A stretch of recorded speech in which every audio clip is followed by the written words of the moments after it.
Most people will never become who they were born to be. This story might make you uncomfortable because it's not about success. It's about regret, and regret is a dangerous thing. In a small town near Amarillo, Texas, there lived a man named Jacob Miller. Jacob worked at a roadside gas station his entire life. Every morning, he woke up at 4:30 a.m. And every morning, he hated the sound of his alarm. He just told himself this was normal life. Now, Jacob wasn't lazy. He worked hard every single day. But deep inside, something felt profoundly wrong. When Jacob was a child, he loved building things. He'd take apart radios and put them back together perfectly. His teachers even said he was gifted. But that compliment didn't last long. Life became about paying bills. It became about being realistic. One summer, when Jacob was 10, his father took him fishing at Lake Meredith. Jacob watched a bald eagle dive into the water, catching a fish in one clean, powerful move. He held his breath, feeling something awaken inside him. He told his father he wanted to build machines one day. His father just laughed softly and said, "People like us don't do that." That sentence stayed with him. The years passed quickly. Jacob stopped taking things apart. He stopped dreaming out loud. He learned how to survive instead. At 18, he skipped college, not because he couldn't go, but because no one expected him to.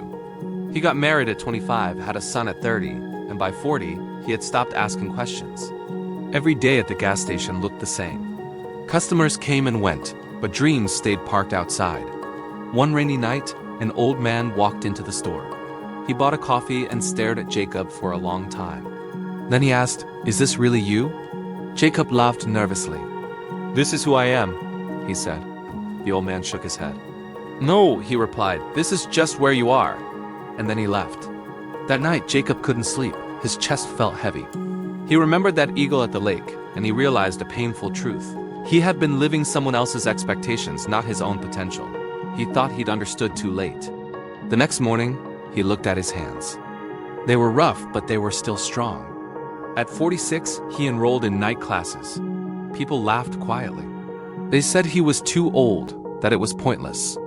But Jacob had already wasted enough time listening. He studied engineering. He failed exams, but he kept going. Years later, Jacob was helping design farm machines for small towns. Nothing famous, nothing flashy, but something real. On his last day of work, he drove past Lake Meredith again and saw another eagle in the sky. This time he smiled because he had finally looked up. Most people die without ever looking up. Don't let that be you. If this story made you feel uncomfortable, that's good. Discomfort means truth is knocking. If you're still breathing, it is not too late.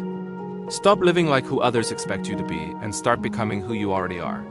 If this story spoke to you, like this video and subscribe for more stories that wake you up. And in the comments, share one dream you stopped chasing.